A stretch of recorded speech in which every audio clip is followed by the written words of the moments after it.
Bem-vindos à nossa aula! Chegou o momento de intensificar os seus estudos para alcançar o seu objetivo. Prepare o seu bloco de anotações ou o seu caderno e já vamos começar mais uma aula extraordinária. Vamos juntos até a sua aprovação! Na aula de hoje nós vamos falar sobre os sistemas eleitorais, é um assunto sempre muito bem discutido, não só em prova, quanto na realidade do processo eleitoral entre os cidadãos, principalmente em relação ao sistema proporcional. Muita gente tem dúvida, mas puxa, será que o sistema proporcional é injusto? O sistema proporcional não elege os mais votantes, os que recebem o maior número de votos, né? Mas não é bem assim. Na verdade, quando nós falamos de sistemas eleitorais, nós estamos falando do conjunto de regras essas que definem os vencedores em determinado pleito eleitoral. Essa é a lógica dos sistemas eleitorais. E quando nós falamos de regras que definem o vencedor, no direito brasileiro, há dois sistemas eleitorais. Vez ou outra, volta à tona um assunto referente à criação do sistema distrital. Alguns falam de distrital puro, outros falam de distrital misto, outros falam de distritão. Né? Mas hoje, efetivamente, nós temos dois sistemas eleitorais. O sistema eleitoral majoritário e o sistema eleitoral proporcional. E eu sei que você, aí de casa, pode se questionar o seguinte: o sistema eleitoral vai trazer necessariamente o eleito em virtude do maior número de votos, ou seja, sempre quem tem o maior número de votos deve ser considerado eleito? E a resposta vai depender do sistema eleitoral aplicado. No direito brasileiro, por exemplo, quando nós falamos do sistema majoritário, o sistema majoritário já nos traz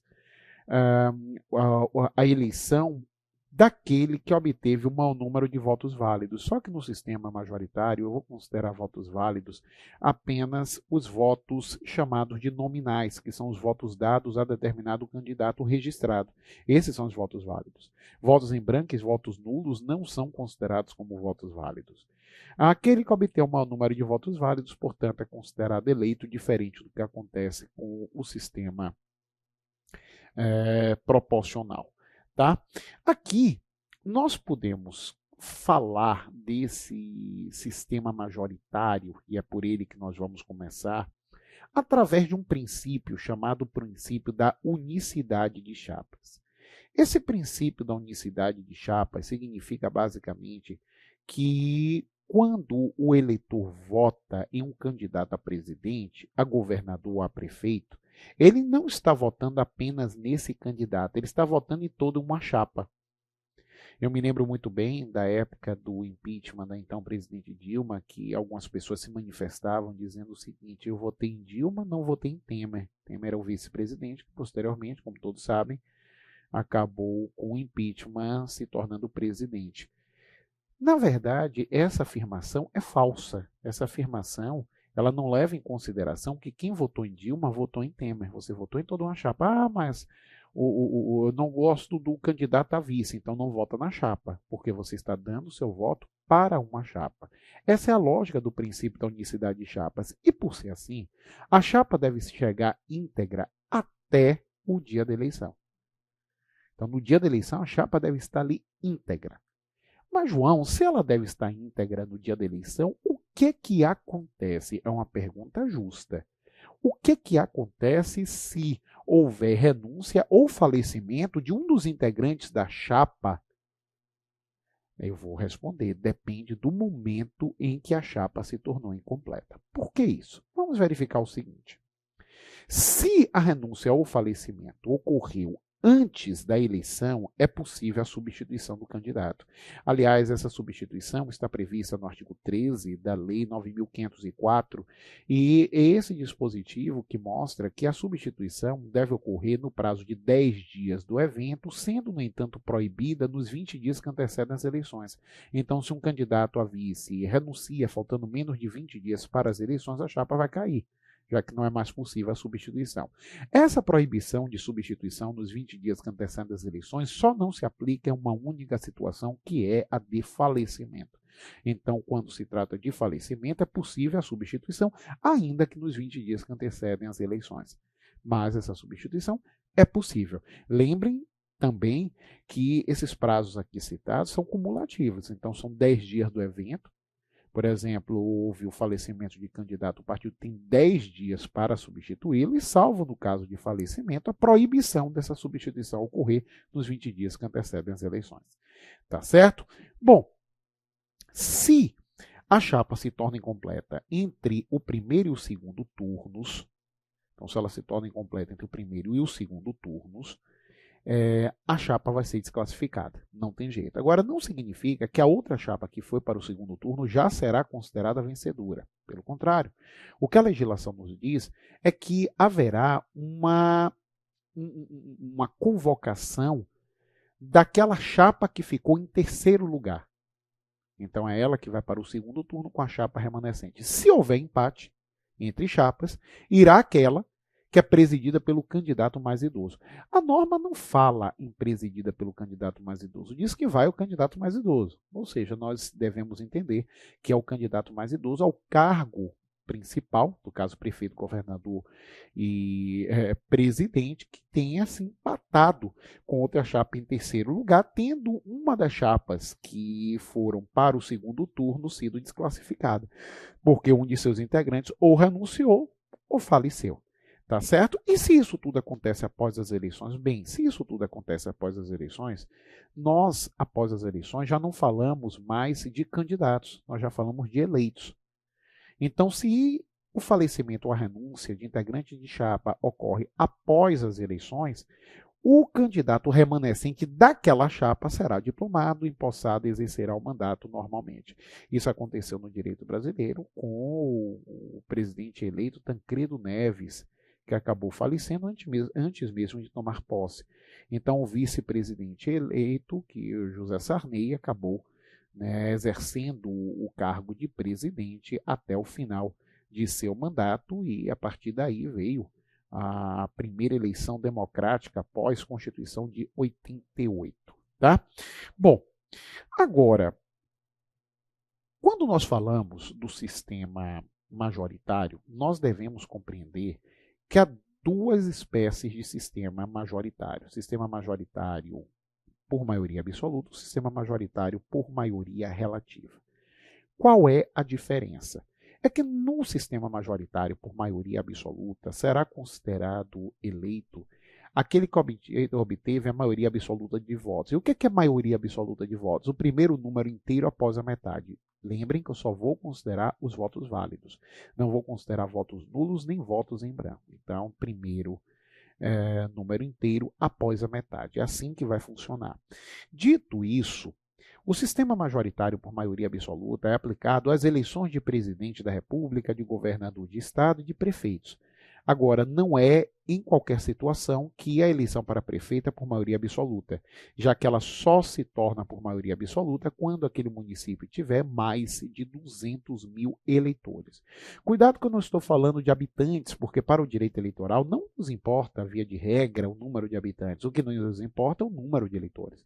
Então, se no município há mais de 200 mil eleitores, o que acontece com uma pequena fatia dos municípios brasileiros, aí nós teremos a maioria absoluta para prefeito e vice-prefeito. Em relação à maioria relativa, entenda só que não há possibilidade de segundo turno. Porque o que é que acontece na maioria absoluta? Se nenhum candidato obtiver a maioria absoluta dos votos no primeiro turno, é realizado um segundo turno. Já na maioria simples ou relativa, você não tem possibilidade de segundo turno, mas não tem possibilidade mesmo. Ah, João, mas não tem uma exceção? Não tem exceção. Se a diferença for de um voto, quem obteve um voto a mais será considerado eleito. Se houve empate, vai ser considerado eleito o candidato mais idoso. Nós devemos considerar que é o candidato mais idoso que preside a chapa, ou seja, que concorre ao cargo principal. De qualquer maneira, não há segundo turno. Essa possibilidade não existe. Tá certo? E onde é que eu encontro esse princípio majoritário por maioria relativa? Você vai encontrar nas eleições para prefeito e vice-prefeito em municípios com menos de 200 mil eleitores, aliás, como em municípios até 200 mil eleitores, porque se for acima de 200 mil eleitores é maioria absoluta. E para o cargo de senador da República. Senador é o único cargo do legislativo cuja eleição é feita pelo sistema majoritário. Porque todos os outros cargos do legislativo, a eleição é realizada pelo sistema proporcional. Então, cuidado com alguma questão que traga que todos os cargos do legislativo são escolhidos através do sistema proporcional, porque isso deixa de levar em consideração o senador, e o senador escolhido pelo sistema majoritário é majoritário por maioria simples, é bem verdade, mas é majoritário. Inclusive, para a eleição de senador, também há uma chapa, tá? Então, essa chapa é formada pelo candidato a senador e pelos candidatos a serem seus 2 suplentes. Então, uma chapa formada por 3 integrantes. Tá certo? Da mesma maneira, nós temos aqui a lógica da unicidade de chapas. Mas eu falava que uma das peculiaridades do sistema majoritário é o princípio da unicidade de chapas. E falando desse princípio da unicidade de chapas, já entendemos que a chapa deve chegar íntegra até o seu final. No entanto, o Tribunal Superior Eleitoral trouxe uma exceção a esse ponto. Para que essa exceção seja aplicada, e eu a trago aqui, pedindo todas as vênias e apenas para evitar qualquer surpresa na hora da prova, para que essa exceção seja aplicada, são necessários 5 requisitos. Eu os trago aqui no material. Então, nós temos, né? Perceba que se fala do RESP, é o RESP 8353. Então, o princípio da unicidade de chapas pode ser excepcionado desde que ocorram 5 requisitos cumulativos. E aí nós temos o indeferimento do registro de candidatura somente ocorreu em segunda instância. Tá? É o primeiro requisito que ele trouxe, é bem casuístico. Tá? Então, o que acontece? Até 20 dias antes das eleições é possível a substituição de candidatos. Houve uma decisão, nesse caso prático, trazido pelo Tribunal Superior Eleitoral, e nessa decisão, a Justiça Eleitoral de primeiro grau, o juiz eleitoral, tinha deferido o registro da chapa. Só que o que acontece? Faltando menos de 20 dias para as eleições, o Tribunal Regional Eleitoral entendeu que a candidata a vice não tinha alguma das condições de elegibilidade, então indeferiu o seu registro no momento em que não era mais possível a substituição, a chapa cairia toda.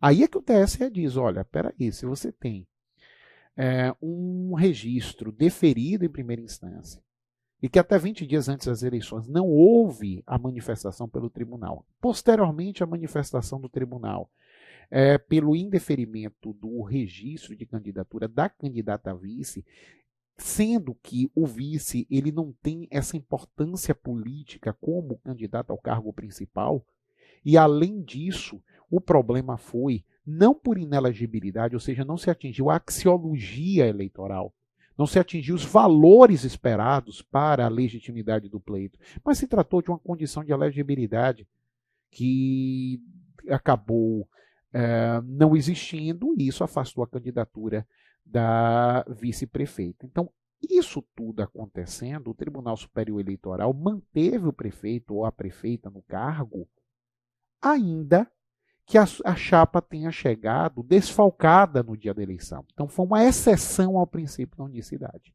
Tá? Aqui, então, se tem o indeferimento do registro de candidatura, somente ocorreu em segunda instância, na sequência de uma decisão favorável prolatada pelo juiz de primeiro grau, circunstância suficiente em que se presume a boa-fé na permanência no pleito frente à expectativa de resgate do primeiro provimento. A chapa majoritária estava com o registro deferido no prazo fatal para a substituição de candidatos. A rejeição do registro foi declarada às vésperas do certame, 6 dias antes do pleito, excluindo-se do espectro de ação da formação política a possibilidade de substituição da candidata recusada. O registro indeferido versa sobre condição de elegibilidade da vice, cujo papel na captação de votos é, como se sabe, política e socialmente irrelevante. E não se tem notícia nos autos de ultraje à axiologia eleitoral, de modo que a opinião afirmada nas urnas é fruto em conteste da livre vontade da comunidade envolvida. Então perceba que é algo muito específico, em que o Tribunal Superior Eleitoral afastou. Recentemente até uma outra decisão também nesse sentido, afastando a unicidade de chapas e garantindo o exercício de mandato daquele que foi eleito, apesar de no dia da eleição a chapa estar incompleta. Isso nas eleições para prefeito e vice-prefeito. Tá certo que são as eleições em que normalmente esses problemas maiores acabam acontecendo, tá? Mas, João, por quê? Porque são muitos municípios. Então são muitas eleições em uma só, né? Diferente do que ocorre nas eleições gerais. Tá certo? Mas agora nós precisamos falar sobre o sistema proporcional. Pois bem, agora quando nós falamos do sistema proporcional, nós já temos um sistema eleitoral que tem por propósito trazer a maior representação possível de diversos setores da sociedade em certa casa legislativa. Por isso é que o sistema proporcional ele é bem diferente do sistema majoritário. Aqui, nem sempre quem tem mais votos será considerado eleito. É possível que candidatos com menos votos do que outros acabem sendo eleitos, em detrimento daqueles que foram melhor votados. Para isso, para entender o sistema proporcional, nós precisamos primeiro compreender que são considerados válidos no sistema proporcional os votos nominais, aqueles dados aos candidatos, e os votos de legenda. O que é o voto de legenda? É o voto dado ao partido. Agora, nesse sistema proporcional, quando se dá um voto para determinado candidato, esse voto tem uma natureza dúplice. Por que tem uma natureza dúplice? Porque, na realidade, esse voto, ele vai valer, né? Ele vai ser trazido tanto para o candidato quanto para o partido. Por isso essa natureza dúplice. Quer dizer, eu voto no candidato A, que pertence à agremiação X. O voto será considerado para ele e para a agremiação. Se eu der o voto de legenda, vai ser considerado apenas para a agremiação. É por isso que um candidato muito bem votado acaba atraindo diversas vagas para aquela determinada agremiação política. É o que se chama de figura do puxador de votos. Nós sempre temos diversos puxadores de votos. E cada eleição um se destaca.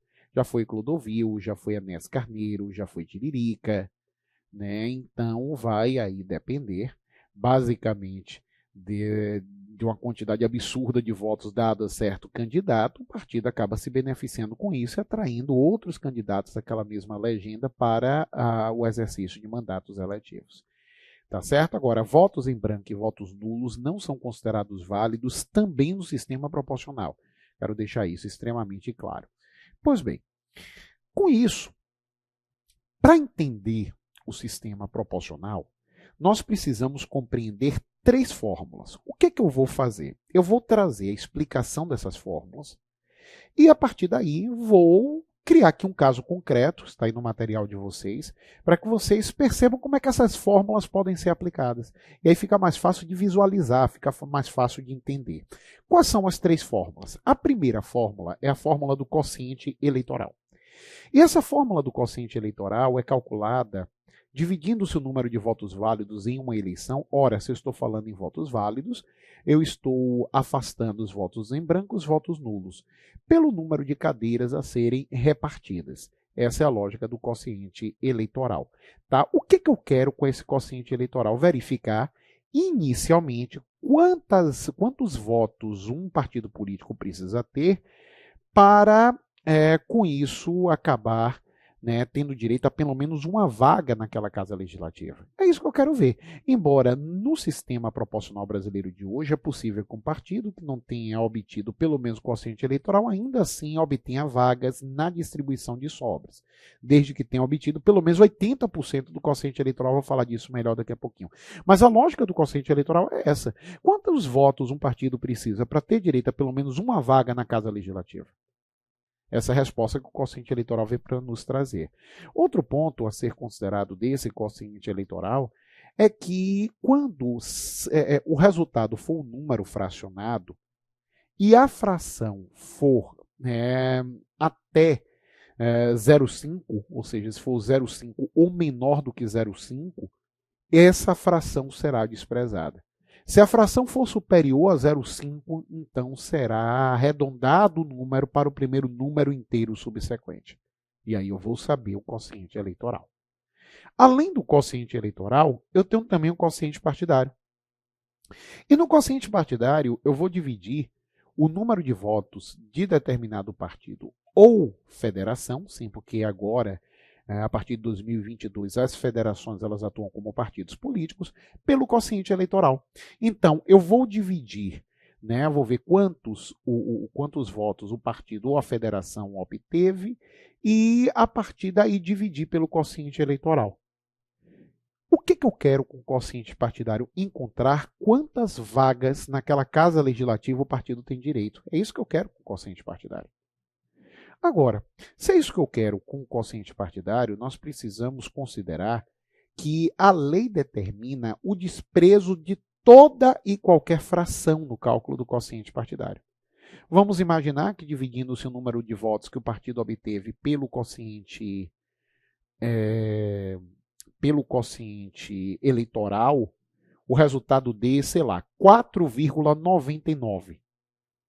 Ora, nesse caso, o quociente partidário será 4, porque não se arredonda para o número inteiro subsequente de maneira alguma do quociente partidário, não importa qual foi a fração, ela vai ser desprezada. Tá certo? Bom, só que, exatamente por via de regra, o quociente partidário desprezar essas frações, você não vai encontrar uma eleição, muito raro, que todas as divisões gerem números inteiros. Como eu vou desprezar toda e qualquer fração no quociente partidário, você vai ver que essas frações vão se somando e formando números inteiros, sendo inviável que todas as vagas sejam divididas apenas utilizando o quociente eleitoral e o quociente partidário. Tá? É muito raro que isso aconteça. Se algum número não for inteiro na aplicação das fórmulas, tenha certeza que nós já teremos, né, essa situação. E aí se passa para uma terceira etapa, que é chamada de distribuição de sobras. Essa terceira etapa aplica o que se chama de fórmula D'Hondt. Fórmula D'Hondt porque foi criada, na realidade, por um belga chamado D'Hondt. Então fica essa fórmula D'Hondt. Como é que eu vou aplicar a fórmula D'Hondt? Eu vou dividir o número de votos que o partido ou federação obteve pelo quociente partidário somado mais 1. Aquele partido que teve a maior média vai receber uma vaga e aí eu vou, né, distribuindo todas as vagas segundo esse critério até que não haja mais vagas a serem distribuídas, tá certo? Tome cuidado porque eu já vi uma questão mais antiga, bem verdade, mas já tem algum tempo que nós não temos concursos para tribunais eleitorais, e nessa questão se trazia, né, se a fórmula D'Hondt era aplicada a todo o sistema proporcional brasileiro, e não é. Cuidado, ela é aplicada única e exclusivamente para a distribuição de sobras. Eu não aplico a fórmula D'Hondt nem para o quociente eleitoral, nem para o quociente partidário, somente para a distribuição de sobras. Tá certo? Pois bem, então, aqui nós vamos ter, na distribuição de sobras, a divisão do número de votos do partido ou federação pelo quociente partidário somado mais 1. Com a mini-reforma de 2021, só podem participar da distribuição de sobras aqueles partidos que obtiveram pelo menos um número de votos equivalente a 80% do quociente eleitoral.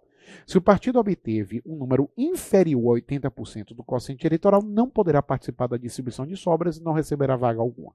Se o partido recebe pelo menos votos equivalentes a 80% do quociente eleitoral, aí já pode participar dessa distribuição de sobras. Tá certo? Bom, no nosso exemplo, e nós vamos bater nesse exemplo ponto por ponto, porque a lógica é que você saia entendendo completamente o sistema proporcional brasileiro. E também precisamos lembrar que esse sistema proporcional brasileiro é aplicado para as candidaturas de deputado federal, deputado estadual, deputado distrital e vereador. Então você só tem cargos do legislativo, né, sendo escolhidos, cujos ocupantes são escolhidos pelo sistema proporcional, mas nem todo cargo do legislativo segue o sistema proporcional porque o senador da República é eleito pelo sistema majoritário. Tá certo? Bom, como é que vai ser nosso exemplo? Seguinte, temos uma cidade X e nessa cidade X há 13 cadeiras de vereador. Então, lá na Câmara de Vereadores dessa cidade, nós temos 13 vereadores. O número de votos totais foi de 257 mil, sendo que o número de votos válidos foi de 200 mil. Então, nós tivemos um percentual alto nessa eleição de votos em branco e votos nulos, tá? Faltou um zero ali, mas é 200 mil o número de votos válidos. Como é que eu vou encontrar o quociente eleitoral? Eu vou encontrar dividindo-se o número de votos válidos naquela determinada eleição para aquela certa casa legislativa, né, pelo número de vagas que a casa legislativa possui. Então, nós temos aqui o quociente eleitoral sendo calculado. 200 mil dividido por 13, aí vai dar 15.384,61. É o quociente eleitoral que nós vamos observar, 15.384,61. Como a fração é superior a 0,5, será considerado como quociente eleitoral 15.385. Quer dizer, o partido que recebeu pelo menos 15.385 votos vai ter direito a uma vaga, no mínimo, naquela casa legislativa. Tá certo? Bom, a partir daí, nós precisamos saber, e, aliás, há certas questões de concurso que pedem para que vocês efetivamente calculem. Mas, para isso, a questão ela deve informar o número de votos que cada partido recebeu. Porque se ela não informar o número de votos que cada partido recebeu, é inviável calcular o seu quociente partidário. Tá certo? Então, no nosso exemplo, dos 200 mil votos válidos, o partido A obteve 20 mil, o partido B obteve 42 mil votos, o partido C obteve 9 mil votos, o partido D obteve 62 mil votos e o partido E obteve 67 mil votos. É isso que aconteceu aqui. Tá? Se você somar esses votos atribuídos aos partidos, vai dar os 200 mil votos totais lá daquela determinada eleição. Tá certo? Bom, mas o que nós vamos observar? Percebam que para calcular o quociente partidário, né, nós vamos dividir o número de votos recebido pela agremiação pelo quociente eleitoral. Então vamos lá. O partido A obteve 20 mil votos. Nós acabamos de observar isso. Então, o que é que eu vou fazer? Eu vou dividir os 20 mil votos por 15.385, que é o quociente eleitoral, o que vai resultar em 1,29. O que é que nós trouxemos? Que toda a fração, quando se trata do cálculo do quociente partidário, é desprezada. Né? Diferente ali do quociente eleitoral, em que a fração igual ou inferior a 0,5 vai ser desprezada, mas a superior a 0,5 vai ser arredondada para o número inteiro posterior. Aqui não, aqui você tem toda a fração desprezada. Tá? Então, o quociente partidário é igual a 1. No partido B, nós temos 42 mil votos recebidos, divididos por 15.385, que é o quociente eleitoral, vai dar 2,72, o quociente partidário é igual a 2. O partido C obteve apenas 9 mil votos, e eu vou dividir esses 9 mil por 15.385, vai dar 0,58. Aí já pode se perceber que o partido C vai ser eliminado da disputa porque ele não obteve pelo menos 80% do quociente eleitoral. Se ele tivesse obtido pelo menos 80% do quociente eleitoral, o seu quociente partidário ainda seria 0, mas ele teria direito de participar da distribuição de sobras. Tá certo? Ainda se tem o partido D, que obteve 62 mil votos, e aí eu vou dividir esses 62 mil votos por 15.385, que é o quociente eleitoral, vai dar 4,02. Então, o quociente partidário vai ser igual a 4. E o partido E, 67 mil, dividido por 15.385, vai resultar em 4,35. Então, o quociente partidário é igual a 4. Eu já posso adiantar que, primeiro, nós teremos distribuição de sobras, porque perceba que nós tivemos frações desprezadas. E essa distribuição de sobra vai beneficiar os partidos que tiveram a maior fração desprezada, porque matematicamente são esses partidos que terão a maior média no cálculo da distribuição de sobras, porque chegaram mais perto de obter outra vaga. Tá? Outro ponto, Vamos ver quantas vagas foram distribuídas, utilizando-se apenas o quociente eleitoral e o quociente partidário. Tá? Então, nós tivemos para o partido A uma vaga, para o partido B 2 vagas, para o partido C nenhuma, para o partido D 4 vagas e para o partido E também 4 vagas. E aí vamos lá, 1 e 2, 3, 3 e 4, 7, 7 e 4, 11. Ou seja, faltam 2 vagas a serem distribuídas, porque afinal de contas são 13 vagas em disputa no total.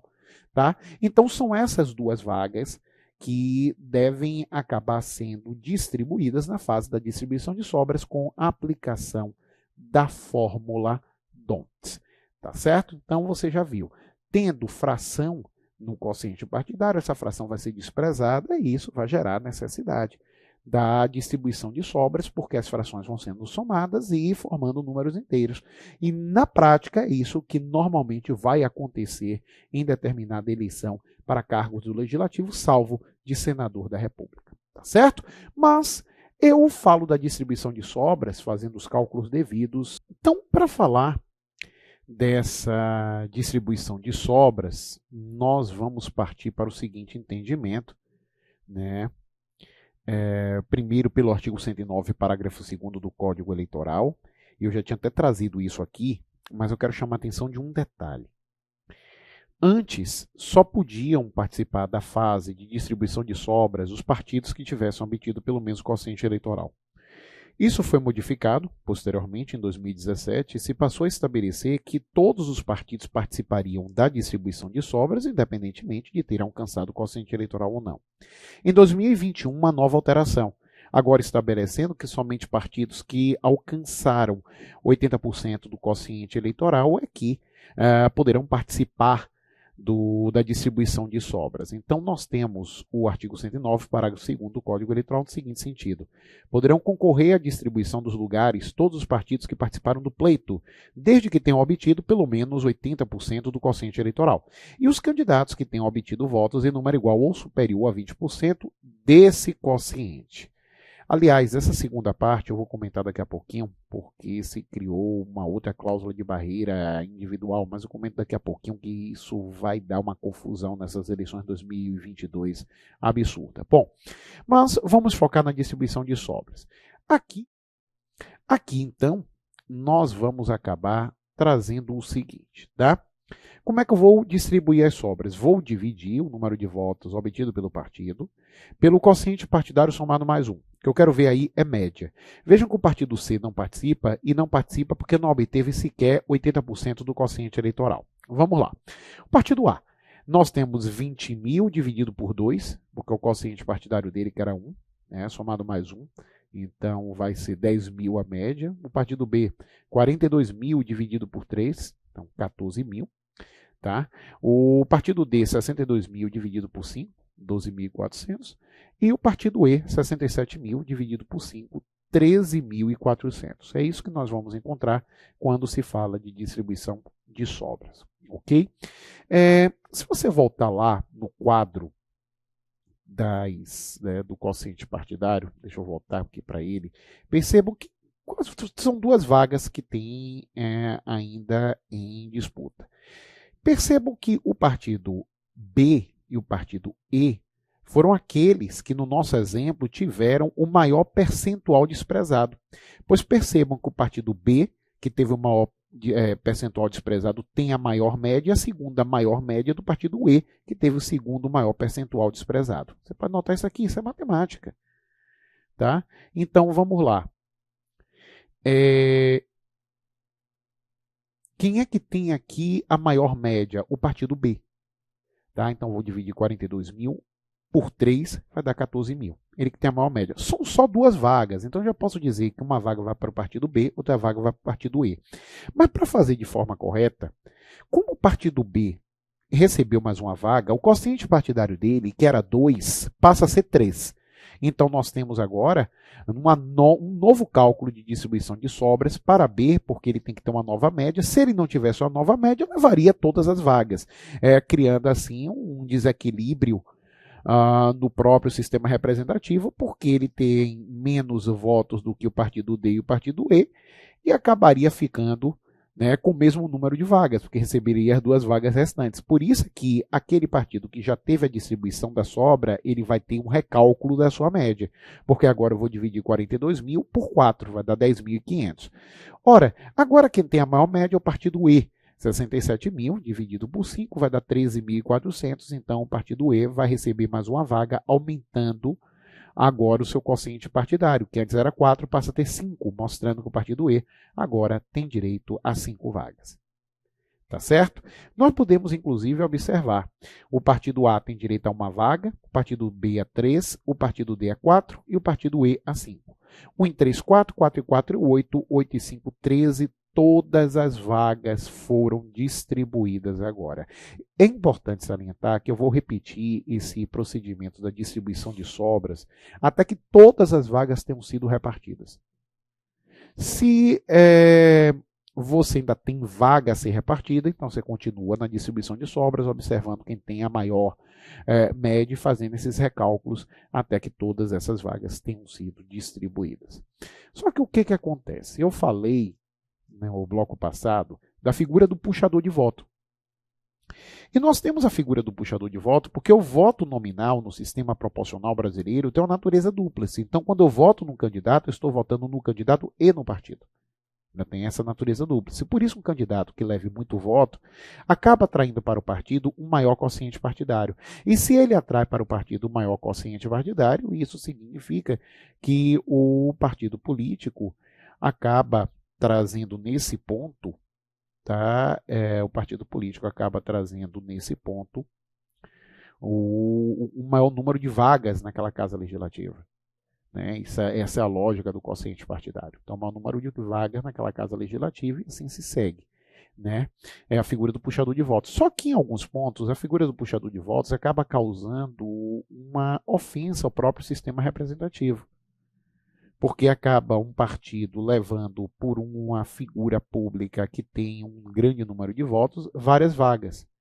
Isso aconteceu, inclusive, em São Paulo, quando foi candidato a deputado federal, Enéas Carneiro, já falecido. Ele foi o deputado federal mais votado naquela época.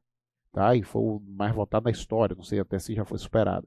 Mas, de qualquer maneira, Enéas teve uma quantidade de votos tão absurda, mas tão absurda, que acabou levando para a Câmara dos Deputados outros 2 candidatos daquele partido. Da época o partido era o Prona, que não existe mais.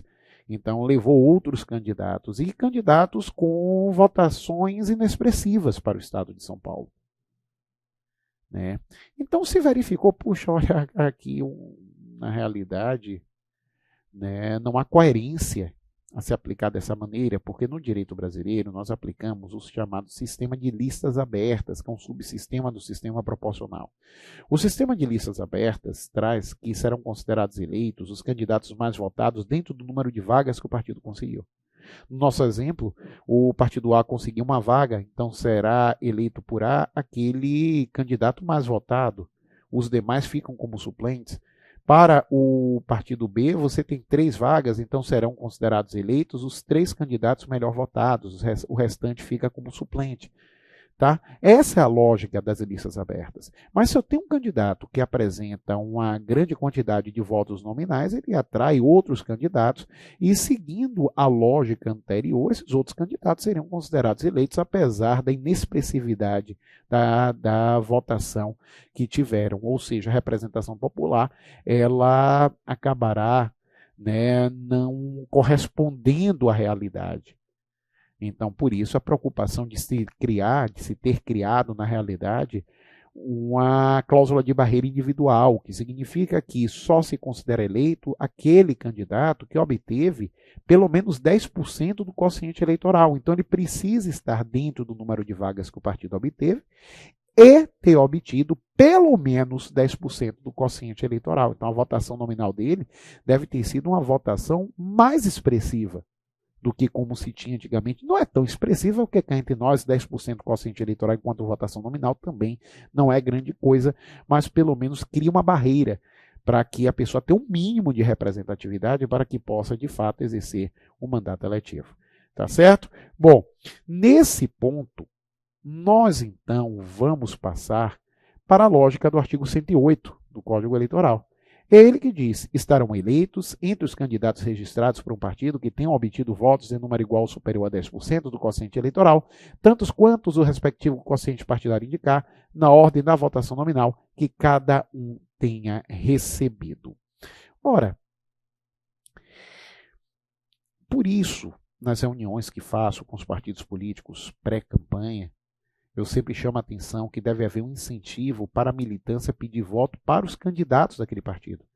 Pois pode acontecer de um partido ter muita entrada em determinado setor da sociedade e a sociedade, não sabendo em que candidato votar, vota só no partido. Isso pode ser feito, só que com essa cláusula de barreira individual, o partido corre o risco de perder vagas. Porque imagina, vamos pegar o exemplo do partido B. O partido B obteve 3 vagas. Mas se no partido B nós só tivermos 2 candidatos que obtiveram pelo menos na votação nominal o equivalente a 10% do quociente eleitoral, a terceira vaga é perdida e volta para a distribuição de sobras. Essa terceira vaga só não seria perdida se não houvesse mais nenhum candidato não eleito dos outros partidos que tivesse obtido uma votação nominal equivalente a pelo menos 10% do quociente eleitoral. Fora isso, a vaga vai retornar para a distribuição de sobras e aí o partido acaba perdendo aquela vaga. Uma vaga, não preciso nem dizer, numa casa legislativa é algo extremamente valioso. Tá? Então, a dica é que se peça voto para os candidatos do partido e não apenas para o próprio partido. Tá certo? Bom, só que nós temos um problema. Qual é o problema? A mini-reforma de 2021 trouxe uma bagunça terrível para o sistema proporcional. E por que trouxe essa bagunça? Porque acabou criando uma outra cláusula de barreira individual. E acabou criando uma outra cláusula de barreira individual através de um dispositivo extremamente mal redigido, que é o artigo 109, parágrafo 2º. Eu vou até trazer o artigo 109, parágrafo 2º de novo, nós já tínhamos visto, mas é importante que vocês notem agora a redação da segunda parte do dispositivo, é ela que vai dizer o seguinte, tá? Então, o artigo 109, parágrafo 2º afirma: poderão concorrer à distribuição dos lugares todos os partidos que participaram do pleito, desde que tenham obtido pelo menos 80% do quociente eleitoral. Tá? Aí vem a segunda parte. E os candidatos que tenham obtido votos em número igual ou superior a 20% desse quociente. O que é que eu pensei inicialmente na atualização do livro?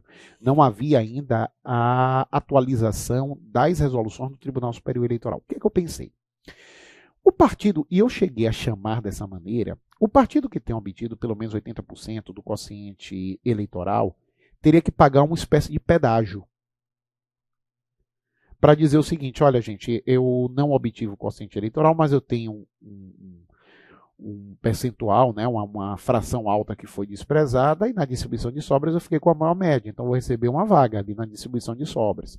Tá? Então, como pedágio, o meu candidato tem que ter uma maior representatividade. Então, a cláusula de barreira individual dele, ao invés de ser 10% do quociente eleitoral, seria 20% do quociente eleitoral. E aí nós criaríamos uma diferença que me parece uma diferença lógica. Os partidos que tenham obtido pelo menos o quociente eleitoral teriam candidatos eleitos desde que a votação nominal desses candidatos fosse de 10% do quociente eleitoral, pelo menos 10%. Né? Aquele partido que tivesse obtido ali de 80% até 99,9% do quociente eleitoral, ou seja, não tivesse, né, pelo menos 80% e não tivesse alcançado o quociente eleitoral, aí sim, caso tivesse tal partido obtido uma vaga na distribuição de sobras, só poderia ocupar essa vaga o candidato mais votado daquele partido que tenha recebido uma votação nominal equivalente a pelo menos 10% do quociente eleitoral, equivalente a pelo menos 20% do quociente eleitoral. Então, essa é a diferença. Só que, se a redação é ruim, a resolução do Tribunal Superior Eleitoral conseguiu piorar o que já era ruim. Porque criou uma regra que, ao meu ver, não é permitida pela lógica constitucional. Porque a lógica constitucional nos traz um princípio da igualdade. E sendo o princípio da igualdade, nós estamos falando de um valor. Porque os princípios são mandamentos de otimização para serem aplicados na maior medida possível. E essa igualdade só deve ser afastada se existir uma maior razão para isso. O que eu quero mostrar para vocês? Olha o que criou o Tribunal Superior Eleitoral. Acabou dizendo que as vagas recebidas pelo partido na aplicação do quociente eleitoral e quociente partidário, os candidatos eleitos precisam ter uma votação nominal de pelo menos 10% do quociente eleitoral. Mas as vagas obtidas por qualquer partido na distribuição de sobras, o candidato só seria eleito se a sua votação nominal fosse equivalente a pelo menos 20% do quociente eleitoral.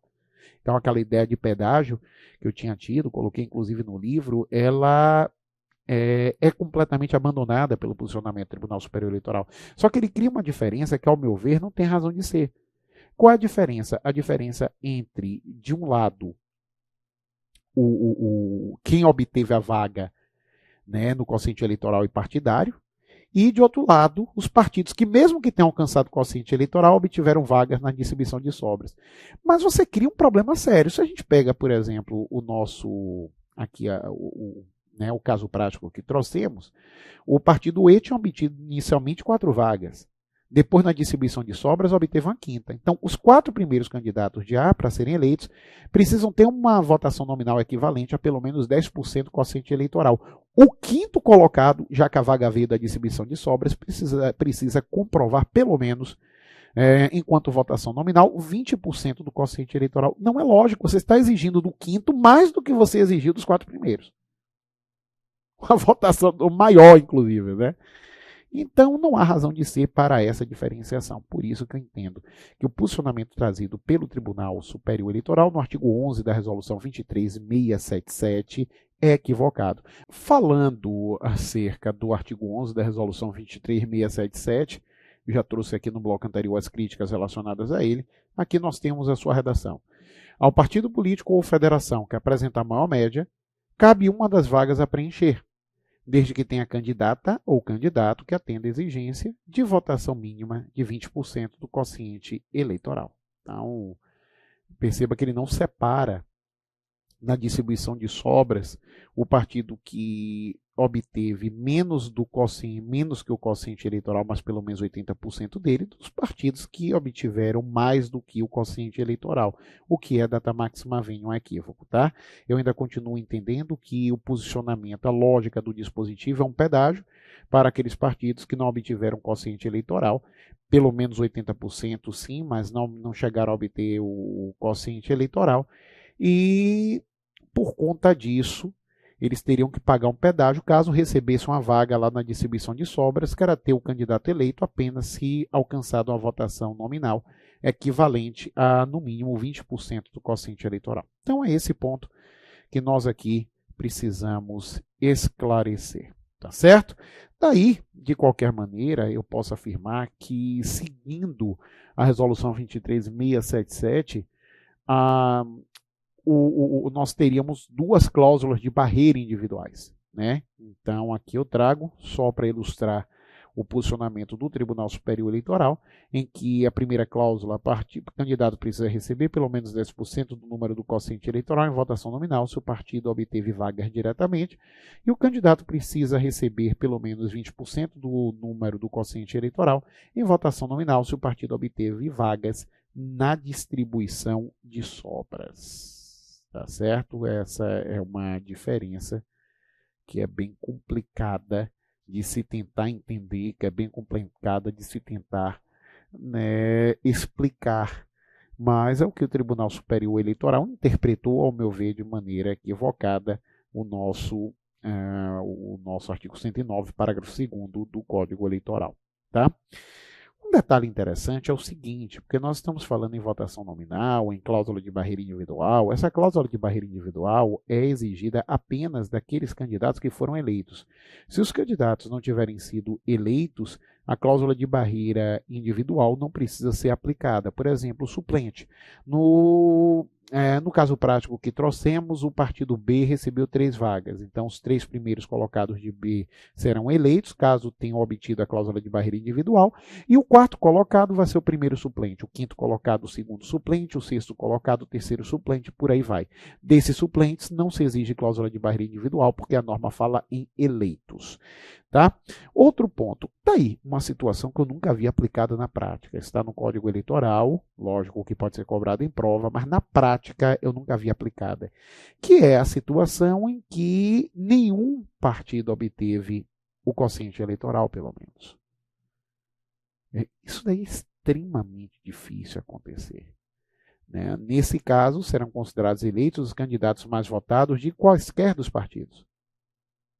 É um dispositivo que está em completo desuso e é praticamente impossível de ser aplicado na prática, até mesmo porque hoje da distribuição de sobra participam os partidos que obtiveram pelo menos 80% do quociente eleitoral, mas de qualquer maneira, caindo na prova que se nenhum partido obteve o quociente eleitoral,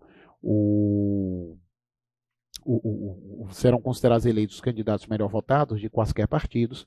Então aí você vai vendo, independentemente do partido, quais são os candidatos melhor votados. Então, nessa situação, aí vira meio que um sistema majoritário, não é verdade? Mas, por tudo isso que nós trouxemos, muita gente afirma que o sistema proporcional brasileiro é um sistema incoerente, é um sistema injusto, porque vai permitir que candidatos que tenham recebido um número menor de votos do que outros acabem sendo eleitos. Mas, de qualquer maneira, talvez o problema não seja injustiça, talvez o problema seja a falta de compreensão da finalidade, do propósito do sistema proporcional. A sua finalidade é trazer a mais ampla representatividade possível dos diversos setores da sociedade na Casa Legislativa, principalmente as minorias. As minorias se unem e acabam elegendo candidatos para aquela Casa Legislativa que façam parte dessa minoria, ou que tenham algum relacionamento mais próximo, ou que atuem na defesa dessas minorias. Tá? Mas alguns outros entendem que o sistema distrital é mais justo. Eu digo que vai depender muito de como ele seja aplicado. Para a gente começar, o que seria o sistema distrital? No sistema distrital, você dividiria a circunscrição eleitoral em espaços menores chamados de distritos. E dentro de cada um desses distritos, você teria candidatos próprios. Então, você vai para o distrito A, você vai ter nesse distrito A os candidatos A, B, C, D e E, fulano, beltrano, cicrano e por aí vai. Tá? Já no distrito B são outros candidatos. Então, dentro de cada distrito, será considerado eleito o candidato melhor votado. Então, dentro de cada distrito, é como se você tivesse um mini sistema majoritário. O candidato mais votado será considerado eleito. Você pode até dizer, não, João, mas realmente a representatividade, o sistema representativo, acaba de forma aparente, pelo menos, sendo melhor protegido pelo sistema distrital. E não é bem assim. Por que não é bem assim? Porque depende da maneira em que os distritos são organizados. Eu vou citar um exemplo. Existe um vício chamado gerrymandering, que é estudado na teoria política norte-americana, né? Porque o que é que se tem? Trata-se de um político que acabou, né, desenvolvendo uma lógica de estudar de que maneira esses distritos seriam postos, porque a partir daí ele conseguiria manipular a eleição através, né, da colocação, através da divisão dos distritos. Como assim, João? Imagina que você tem nos Estados Unidos uma comunidade hispânica em determinada localidade, e essa comunidade hispânica sozinha conseguiria eleger um candidato. O que é que ele faz na hora de montar o distrito? Ele corta aquela comunidade no meio. Então, um distrito ficaria metade daquela comunidade, outro distrito a outra metade, só que essas metades isoladamente já não teriam força para eleger pelo sistema distrital determinado candidato, representante daquela minoria, defensor daquela minoria. Então, esse é o gerrymandering. né, a possibilidade de você conseguir manipular resultados em eleições pelo sistema distrital através da divisão da circunscrição nos distritos, né, em distritos. Aí você ia colocando, você ia vendo como é que repartia determinada comunidade, como você quebrava certa minoria. Então, por isso, o que eu quero mostrar é que o sistema distrital, ele não é tão milagroso quando dizem, tá? E as dúvidas fundadas se realmente ele traz uma maior, né, representatividade. Eu, sinceramente, tenho as minhas dúvidas se essa representatividade estará protegida pelo sistema distrital por conta do risco de se aplicar esse vício denominado de gerrymandering. Então, esse risco é um risco real e que pode acabar, né, por afastar ainda mais a representatividade de minorias na Câmara dos Deputados, por exemplo, tá? Ou até em assembleias legislativas. Nós já temos um país em que a população negra não é representada de forma real. Não estou dizendo que nós não tenhamos congressistas negros, não é isso, mas não é representado da forma real. Se você buscar o percentual, você vai ver que é um percentual muito baixo ainda, comparado ao percentual da população em geral. A mesma coisa acontece com as mulheres. As mulheres formam a maioria da população brasileira, de acordo com o IBGE. Agora, na legislatura que foi votada em 2018, que se iniciou em 2019, apenas 15% da Câmara dos Deputados, apenas 15% dos assentos da Câmara dos Deputados foram ocupados por mulheres. E a situação já foi muito melhor do que nas eleições de 2014, em que apenas 10% dos assentos acabaram indo para as mulheres. Perceba, portanto, que você já tem um problema de representatividade muito baixo. E mulher não é minoria, né?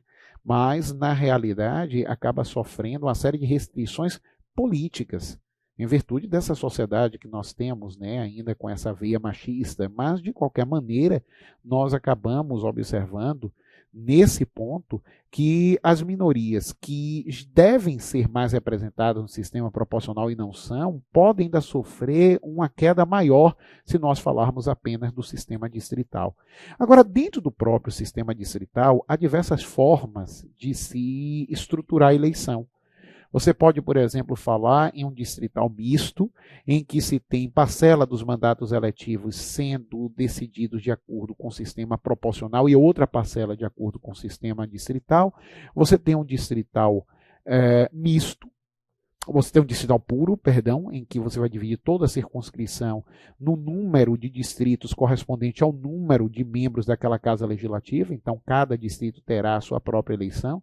E tendo sua própria eleição, você vai ter um candidato eleito por cada distrito, e assim a ocupação das cadeiras. Tem um distritão, em que a circunscrição forma um só distrito, né? Então, vai depender muito da forma que vier. E se vier uma reforma política nesse sentido, a alteração ela tem que ser uma alteração data máxima vinha constitucional inicialmente, ao meu ver, para depois passar para a legislação eleitoral. O Código Eleitoral, novo Código Eleitoral, que está aí, já passou pela Câmara e ainda está para ser votado no Congresso, não trata acerca do sistema distrital.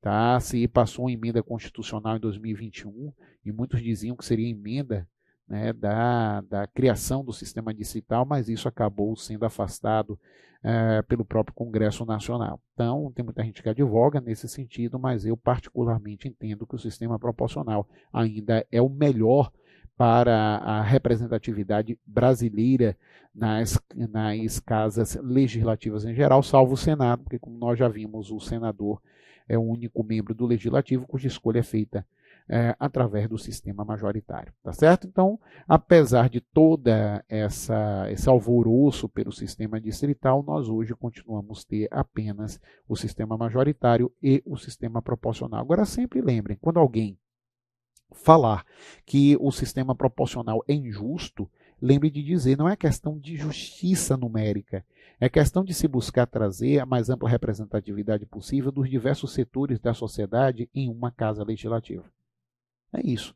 Então, eu vou trazer diversas minorias para a composição. Podem ser minorias, né? Aliás, nem sempre, e não só minorias, há diversos grupos, né, societários, podem ser grupos religiosos, podem ser grupos referentes à opção sexual, pode ser grupos referentes ao gênero, pode ser grupos referentes, né, à raça, pode ser o que se puder, né, trazer dos diversos representantes, até mesmo em times de futebol. É muito comum que se tenha time de futebol, a parte dos artistas, né? Então é a lógica do sistema proporcional em que essas pessoas, esses grupos de pressão conseguem se unir e se unindo, acabam elegendo representantes para determinada casa legislativa, tá certo? Então, só para a gente voltar, no sistema majoritário, você tem eleito o candidato que obteve o maior número de votos válidos. Os votos válidos para o sistema majoritário são apenas os votos nominais. Quando nós falamos de outro lado, do sistema proporcional, nós já temos essa consideração da maior representatividade possível de diversos setores da sociedade na casa legislativa. Tá? Lembrando que para o cálculo do sistema proporcional nós precisamos observar o quociente eleitoral, o quociente partidário e a distribuição de sobras. O quociente eleitoral, que é obtido dividindo-se o número de votos dados em certa eleição pelo número de cadeiras a serem repartidas, o quociente partidário, que é obtido dividindo-se o número de votos que o partido recebeu, incluindo aqueles dados aos seus candidatos, porque nesse caso o voto nominal no sistema proporcional tem natureza dúplice, vale tanto para o candidato quanto para o partido. E por fim, nós também vamos observar a distribuição de sobras, em que se tem a divisão do número de votos que o partido recebeu pelo seu quociente partidário somado mais um. Lembrando que no sistema proporcional nós ainda temos a lógica das listas abertas, sendo considerados eleitos os candidatos melhor votados dentro do número de vagas que o partido obteve. Tá certo? Desde que tenham também alcançado, como votação nominal, a chamada cláusula de barreira individual, como uma forma de se atrair uma maior representatividade para os eleitos às diversas casas legislativas do país. Tá certo? Então são esses os sistemas proporcionais, isso é bem cobrado também em prova. Tá? Agora você já sabe calcular o sistema proporcional, você já entende o sistema majoritário e o princípio da unicidade de chapas. Assim chegamos ao final de mais uma aula. Queria agradecer mais uma vez a paciência e a audiência e dizer que estou à sua disposição no plantão de dúvidas. Muito obrigado, um grande beijo no coração, nos vemos na próxima, se Deus assim quiser. Muitos conteúdos e dicas certeiras, não é verdade? O seu objetivo está cada vez mais perto. Foque, equilibre os estudos e consuma conteúdo de forma inteligente. A aprovação vem. E não se esqueça de garantir o seu curso SES de preparação completa. Te vejo na próxima aula.